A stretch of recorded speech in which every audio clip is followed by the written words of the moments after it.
It was just past 5 a.m. The parking lot slept beneath a veil of dense fog, silent and unmoving, like the world had paused for breath. Jackson stepped out of his black SUV, the door clicking shut behind him with a hollow echo. He wore jeans faded by time and a hoodie that had long lost its color. In his hand was a paper cup of coffee, already losing its warmth to the morning chill. He wasn't Jackson, the regional manager, today. Not here, not now. Today, he was nobody, just a new hire blending into the blur of hourly workers. As he reached to lock the door, a sound pierced the quiet.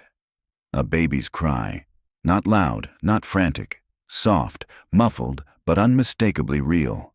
It pulled at something deep inside him. He turned instinctively, eyes narrowing toward the far edge of the lot. There, parked alone, was a silver Honda Civic. Its windows fogged from within, a blur of moisture that masked the inside. Jackson took a few cautious steps forward. As he drew near, the interior of the car came into view. A young woman sat in the driver's seat, cradling an infant to her chest. Her movements were gentle, rhythmic, like a tide that had learned to ebb despite exhaustion. Her eyes were heavy with fatigue, but her touch was steady, focused. And then he saw her face. Lena. He knew her. A customer service representative. Full-time, reliable, always on time, always composed. But now, here, she was something else. A mother in survival mode, living out of her car with a child no older than a whisper. Jackson froze. Not because he didn't know what to say or do, but because for the first time in a long time, he was forced to confront a truth his title had long shielded him from. Real struggle. Just before 7 a.m., Lena walked through the main doors of the office building. Her uniform was crisp, her ponytail tight, a faint smile warming her otherwise tired face. She waved at the security guard. "Morning," she said, like it was any other day. No one blinked, no one saw. They just assumed she was another early bird. No one knew she'd bathed her baby with wipes in the back seat of a parked car. No one saw how her night was measured in interrupted sleep and engine heat. She moved with unwavering grace. There was no slump in her shoulders, no hesitation in her steps. In the break room, she warmed a bottle in the microwave while fixing herself a modest cup of coffee. By the time the floor lights flickered on, Lena was seated at her desk. Alert, ready, professional. To most, she looked like she had it all together. To Jackson, she looked like a question no one had dared ask. Throughout the day, Jackson watched from a respectful distance. Lena answered calls with patience, even when customers weren't kind. While others stretched their breaks, she stayed behind, reviewing feedback and typing meticulous notes. Her lunch was a small, foil-wrapped meal eaten in silence. She never left the building. When a trainee next to her fumbled through the software, Lena leaned over and offered help without being asked. There was no performance in her kindness, only instinct. There was something unnervingly calm about her, something rooted, unshakable. Jackson had seen this kind of focus before, but in boardrooms, not break rooms. What was it? Discipline, survival, or something harder to name? He began tracking her movements. The way she sat, the way she moved, the rhythm of her day. With each hour, a quiet thought echoed louder in his mind. She's carrying something, something hidden. That afternoon, as she packed up her things, Jackson noticed a small sticker on her laptop, faded at the edges but still legible. "Work like your child is watching." He read it once. Then again. It wasn't decoration. It was a vow. A personal truth written in plain sight. A message meant for no one, yet loud to anyone who truly looked. It hit him like a punch. She wasn't just holding it together. She was holding someone's entire world together. Later that same day, around noon, Lena sat at her desk and pulled out a sandwich. Quietly, she broke it in half. Without a word, she slid one half to the new guy next to her. "Mondays in the cafeteria are chaos. she said with a small grin. That half sandwich was more than food. It was grace, shared by someone who had none to spare. During a call, someone's headset crackled. Lena rose, walked over, gently reconnected the wire, then returned to her seat. No announcement, no praise needed. Jackson noted everything, not for a report, but because it mattered. Lena wasn't looking to be seen. She was simply being. He had seen workers put on smiles for promotions, offer help with strings attached. Lena was different. Her kindness was unconditional, quiet, steady, unremarkable to those who didn't know what it cost. And it was in that quiet that Jackson felt the weight of who she was. No one in the office knew where Lena went at night. She didn't linger after hours. She declined after-work drinks, never appeared in team photos. Yet she was always present, early, ready, smiling. Jackson never once heard her complain about the long hours, the faulty heater on her floor, or the emotional toll of the job. Her silence wasn't born from peace. It was learned, practiced. Then he began noticing patterns. She never used the vending machine, always brought precise portions from home, wrapped tightly in foil. Her phone buzzed often, but never led to long calls, just quick, hushed responses. And every afternoon at exactly 12:45, she vanished for 15 minutes. Jackson began documenting, not evidence, but breadcrumbs. The picture didn't fit the frame. Her composure was a mask, and beneath it, he sensed something too heavy to carry inside. He watched more closely. One evening, as the sun dipped behind the skyline, Lena packed her things as always. Calm, consistent. She dabbed her eye near the hallway mirror. Not from a yawn, not from dust. A tear, swift and familiar. Then, just like every night, she left. Jackson timed her. Same 5-minute window. Always alone. He realized then, she wasn't just leaving. She was escaping. And every morning she returned like nothing had happened. That kind of emotional discipline didn't come from convenience. It came from necessity. That evening, Jackson stayed late. Told his team he needed extra training. No one questioned him. At 7:12 p.m., Lena clocked out. He followed quietly, a shadow keeping to the shadows. She moved with routine, turning left past the third row of cars. She paused at the silver Honda Civic. She opened the back door, reached in gently, then climbed into the front. Jackson stood frozen. Memories of the foggy morning returned, of muffled cries and fogged-up windows. And in that moment, the last of the puzzle fell into place. Lena opened the back seat, carefully lifting her sleeping daughter, Sophie. The baby stirred but didn't cry, just curled into her mother's warmth. Lena laid her down, tucked a blanket around her small body, and placed a worn stuffed animal by her side. Then she sat beside her, head resting against the window, eyes closed. There was no sound, no motion, just stillness. Jackson remained in place, half hidden behind another car. His breath caught.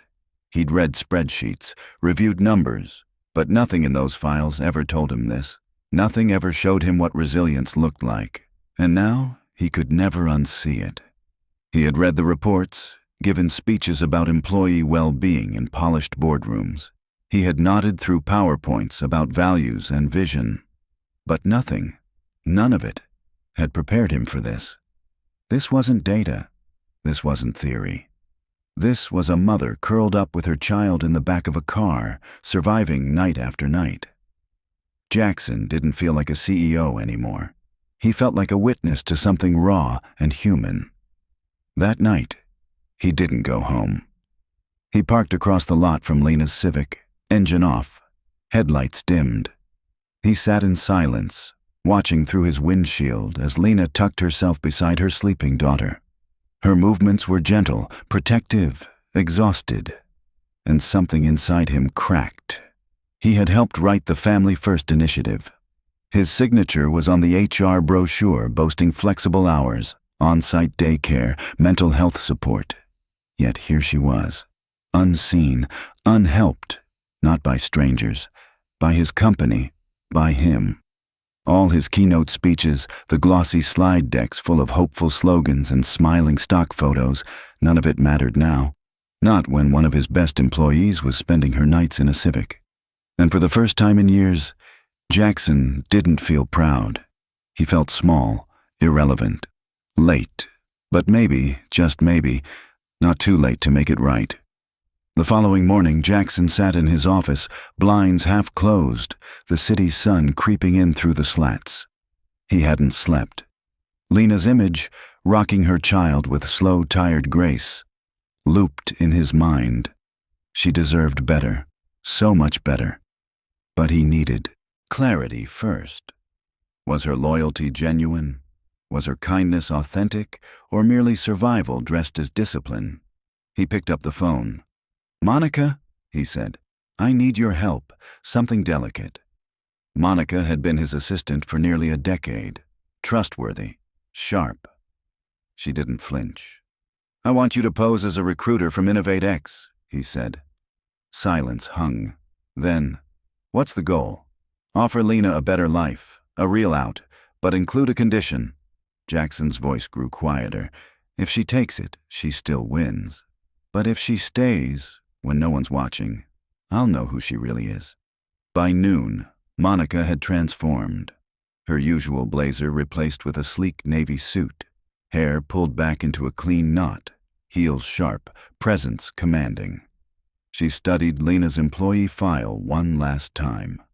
Punctual, polite, efficient. Lena was the kind of person companies fought to keep. This wasn't a test of loyalty. It was a revelation. As Monica strode through the building's glass lobby, she rehearsed her script, persuasive but kind, confident without being coercive. Enough promise to tempt, but not overwhelm. Still, her stomach turned. Lena wouldn't know this was a test. To her, it would feel like salvation, and Monica would be the one offering it. Lena was rinsing her coffee mug when Monica entered the break room. "Lena Martinez?" Lena turned, startled. "Yes?" Monica smiled, warm but firm.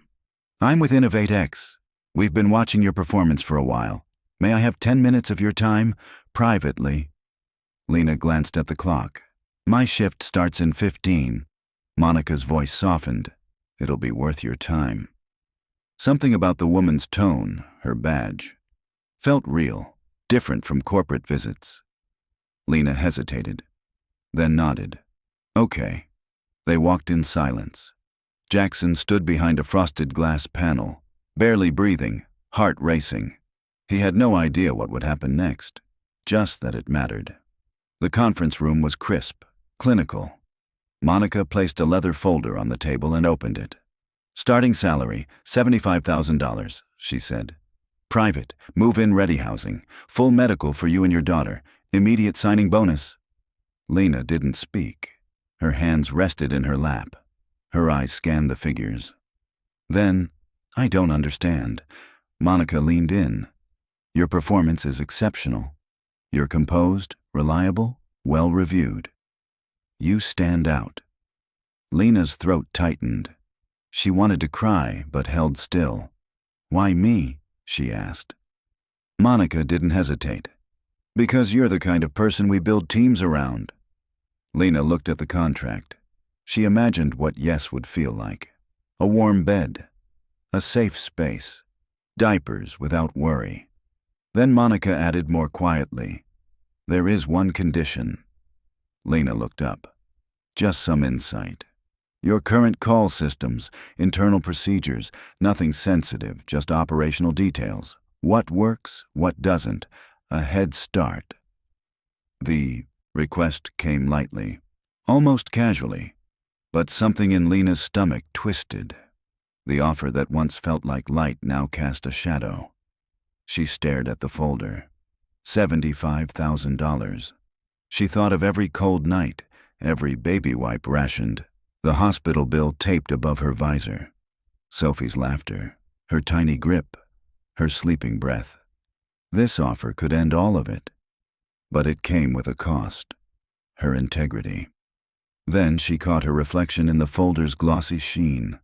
Behind her tired eyes was something constant, something unbroken. "They gave me a chance," she said, voice steady, "when no one else would. I won't betray that, not even for this." She slid the folder back across the table. "I'm sorry.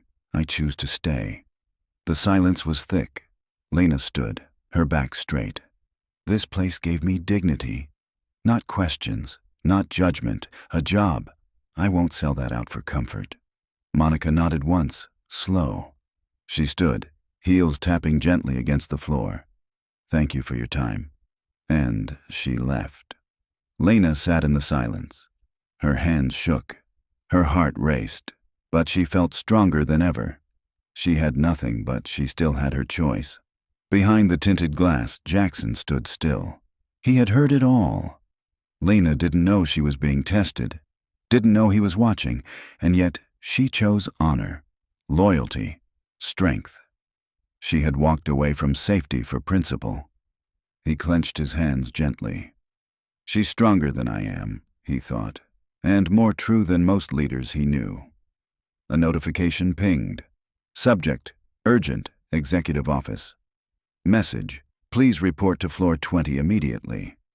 Lena stared at the screen. Her chest tightened. Had someone found out? Was she in trouble for refusing the offer? She logged out, forcing calm into her steps. Her coworkers laughed, planned lunch. She smiled faintly, but panic twisted inside her. The elevator ride stretched, each floor a countdown. Rent was overdue, if she'd lost this job now. The doors opened, marble floors, glass walls. A receptionist pointed silently. Lena's throat dried, her steps faltered. The conference room was too clean, too bright. She sat alone, shoulders tight, bag clutched close. Every sound echoed. Minutes dragged. She wiped her damp palms on her skirt, heart pounding. Maybe they knew about the car. Maybe this was the end. Then the door opened. Lena looked up and froze. It was Jim. The friendly temperature, always cheerful, always kind. But this wasn't the same Jim. He walked in not as Jim, the cheerful temp, but as someone entirely different. His sharp navy suit, perfectly knotted tie, polished shoes, and leather briefcase told a new story. His posture was straighter, his movements deliberate, his demeanor calm but commanding. The warm grin Lena had grown used to was gone. In its place was a gaze that carried weight, something unreadable but not unkind. He took his place at the head of the table without saying a word, setting down his briefcase with care. Lena's heart lurched. "Jim?" she whispered, barely audible. He gave a soft smile, not of a peer, but of someone stepping into his truth.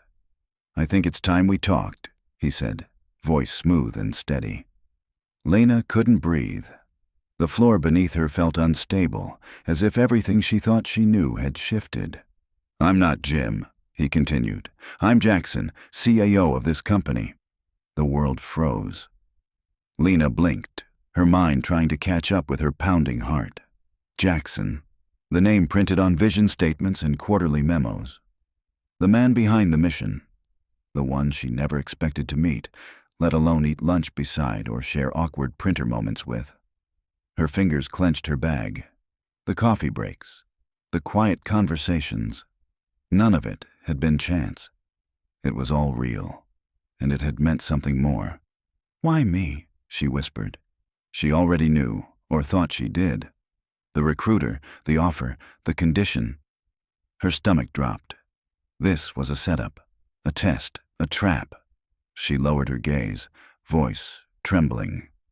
"I'm sorry. I didn't mean to break any rules." Jackson didn't interrupt. He reached into his briefcase, pulled out a thick folder, and slid it gently across the table. Lena stared at it. Not pink, not labeled termination. She hesitated, then opened it. Her eyes moved across the pages slowly. A new title, new salary, full benefits, housing, support, no reprimands, no warnings. This wasn't an ending. It was something far greater. A beginning. Her breath caught. Page 3 read, Offer of appointment, Director of Customer Experience. Her hands froze. This wasn't a clerical error or some symbolic gesture. This was real. A leadership position. Private housing. A salary that tripled what she'd earned. Her lips parted. I don't understand. Jackson leaned forward, voice softer now but no less certain. Because you showed more integrity in one moment than some people show in a lifetime.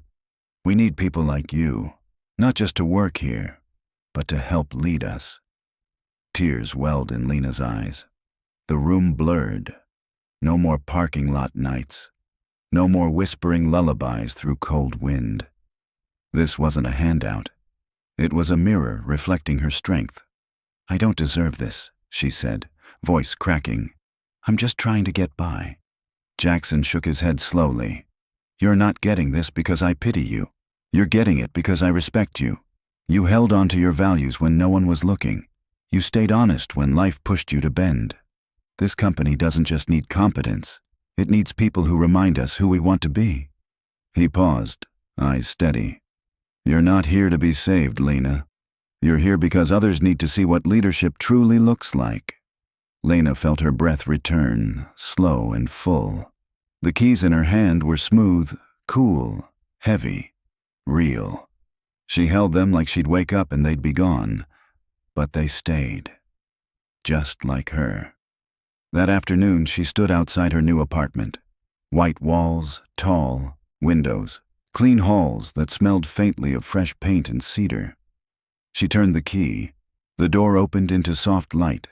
Plush carpet, a real kitchen, and in the corner of a quiet room, a crib. Sophie slept in her carrier. Lena placed her gently on the bed. The silence was pure. No car horns, no frost on the windows, no threat in the night. She exhaled. Not a gasp or sob, just breathe, and it felt like freedom. She wandered through the room slowly, taking it all in.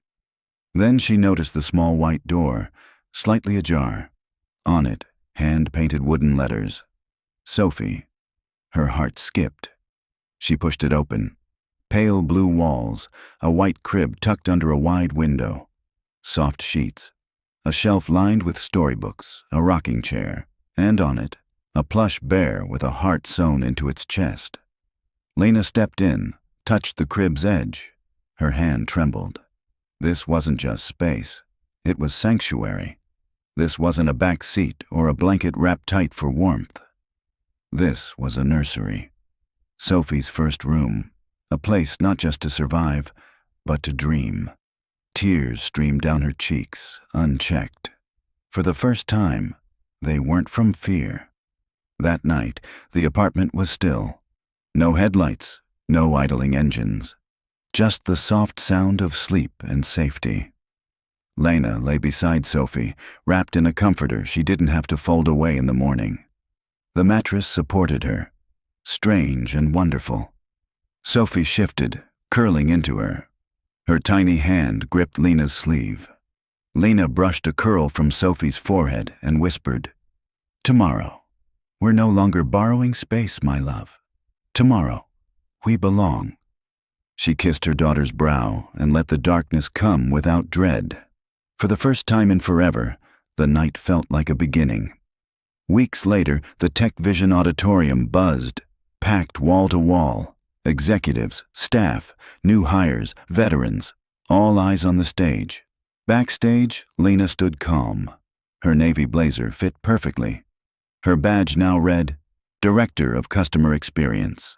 She glanced at her speech, creased and soft from many folds. She didn't need it, but she held it because it reminded her. The host took the mic. Please welcome someone who changed not just how we serve customers, but how we serve each other. Thunderous applause. Lena stepped into the spotlight. No longer hidden, no longer afraid. She wasn't the woman in the break room or the back seat.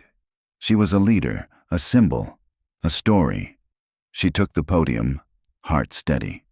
There was a time, she began, When my daughter and I called the back seat of a car our home, a hush fell. Eyes widened, mouths parted. She continued. Today, more than 400 employees have found something better, a second chance, a second home. Behind her, images appeared. Faces, names, new beginnings. A program born from her story. Second home, not just housing, but hope. Emergency childcare, support during layoffs, beds for families in crisis. This isn't charity, Lena said. This is what happens when we choose to believe in one another. With every word, she transformed pain into purpose. She gestured to the screen, letting the story speak. Proof that dignity could rise from hardship, that sometimes one quiet decision could change everything. One slide transitioned into the next. A new face appeared. Marcus, once homeless, now standing proudly in uniform, head of security at Tech Vision HQ. The crowd erupted in applause, not just for him, but for what it meant. Another slide. Anna, a single mom who once coded in cafes, baby tucked into a stroller beside her. Now she led the systems engineering team. The audience stirred again. Whispers, nods, smiles tinged with tears. These aren't exceptions, Lena said, her voice even, unwavering. They are the proof. Proof that when people are given shelter, trust, and time, they rise. She shared more names. A refugee who now trained new hires. A former addict who mentored interns. These weren't filtered stories designed to impress. They were raw, real, human. And Lena's voice softened. This isn't my story anymore, she said, scanning the room. It's theirs now, and it's just beginning. Hope filled the space. Not as a concept, but as a ripple, traveling heart to heart. Lena paused. The room stilled. 4 years ago, she said gently, my daughter and I lived in an old Honda Civic. No one moved. No one breathed. I changed her diapers in the back seat, sang lullabies under street lamps, and every morning I walked into this building like everything was fine. Her voice grew firmer. One day, someone gave me a way out, but it came with a price, my integrity. I could have taken it, but I would have lost the one thing that kept me whole. She stepped forward. Her tone sharpened. I didn't say no because I was strong. I said no because I knew who I was. A pause, then, I don't stand here today because I escaped the car. I stand here because I didn't sell my soul to get out of it. The applause erupted, louder this time. Some people stood, some wiped their eyes. Lena stepped back, trembling, but not from fear, from freedom. And then a small voice broke through. Mommy! From the front row, a girl in a yellow dress dashed forward, curls bouncing, sneakers flashing. Sophie, now 5, bright-eyed and beaming, ran straight into Lena's arms. Lena knelt, pulling her daughter close. Sophie leaned in and whispered just loud enough for the microphone to catch. You're my superhero. Gasps turned into soft laughter. Lena smiled through tears. She touched her forehead to Sophie's. In that moment, nothing else mattered. Not the stage, not the spotlight. Just one truth, whispered in the arms of a child. She hadn't just rewritten her story. She had rewritten her daughter's. After the event, Lena stood beside a window on the executive floor. The city sprawled beneath her, but her eyes found one small corner of the parking lot. Faded lines, a familiar lamppost. The very place where she once rocked Sophie to sleep, frost blanketing the windshield. Now, a small building stood there, warm, clean, softly lit. The Employee Support Center, crisis care, temporary housing, mental health support, designed by her team, born from her voice. She smiled. The Civic was gone. But the space still spoke. Now it whispered hope. Turning from the glass, she found him. Jackson, older, gentler, no badge, no briefcase, just quiet presence. She walked to him, unsure if she should hug or salute. He offered his hand. She took it. Congratulations, he said. I only gave you an opening, Lena. You're the one who turned it into more than I ever imagined. She looked down, her voice tender. Thank you for believing in someone no one saw. He shook his head. Thank you for showing us what we could be. They stood there a moment longer. The mentor who once hid behind a name tag, the woman who once smiled through exhaustion, now equals, not by title, but by transformation. Their handshake wasn't just respect. It was a legacy passed from one hand to another. Later, Lena stood in a new conference room. A different skyline framed the windows. New faces waited inside, but the mission remained the same. A banner stretched across the screen. Second Home. Global Rollout Initiative. She adjusted the mic. This isn't just a company presentation, she began. It's a promise. In the next year, we'll bring this program to every branch, from Denver to Manila, from Lisbon to Cape Town. Slides shifted behind her, blueprints, budgets, pilot teams. Real people, real timelines, real hope. Everyone deserves more than a paycheck, she said. They deserve a place to belong. The room responded with a deep, thoughtful applause. The kind that settled in the chest. Lena didn't smile from pride. She smiled from purpose. Because this wasn't just her story anymore. It was a movement. That night, the apartment was quiet. Sophie curled beside her, blanket to her chin, stuffed bear in one arm. Can you read me a story? She asked. Lena reached for a worn notebook. No fairy tales, no dragons, just pages of memories. Their memories. She flipped to the first entry. A car. A winter night. A whispered lullaby under headlights. You were just a baby, Lena said softly, but you taught me how to keep going. Sophie looked up. Was I brave too? Lena smiled. The bravest. And in that warm-lit room, a new story was passed down. Not to forget, but to remember. Not fiction, but truth forged in fire. The lights dimmed. A nightlight cast stars on the ceiling. Sophie's breath slowed. Her eyes closed. Lena brushed back a curl, whispered more to herself than to Sophie. That car used to be everything we had. She paused. But now I know. It's not what we lost that defines us. It's what we kept. She looked around. Books, soft light, a home. Rebuilt, not replaced. We kept our courage, our truth, our promise to never give up. Her voice faded into a breath. And that's worth more than any roof or check ever could be. Outside, the city glowed. Inside, two hearts rested. One healing, one growing. And between them, the quiet truth of a life reclaimed. Sophie lay still, arms around her bear, cheeks soft in sleep. The kind of sleep that only arrives when the world feels safe. Lena crossed the room, careful not to wake her. She sat by the window, knees pulled close, forehead against the glass. The city blinked gently below. Golden windows, quiet streets, a world still spinning. But inside this stillness, Lena found peace. She didn't speak. She didn't need to. Her smile told the story. Not one of triumph shouted, but of strength earned. A story of surviving, of choosing right even when it hurt, of becoming, not escaping. And in the reflection, she saw it clearly. If you've ever felt like Lena, alone, unseen, holding yourself together when no one's watching, know this: you are not invisible, and your story matters. If you're still sleeping in your version of a car, hold on. You are not broken.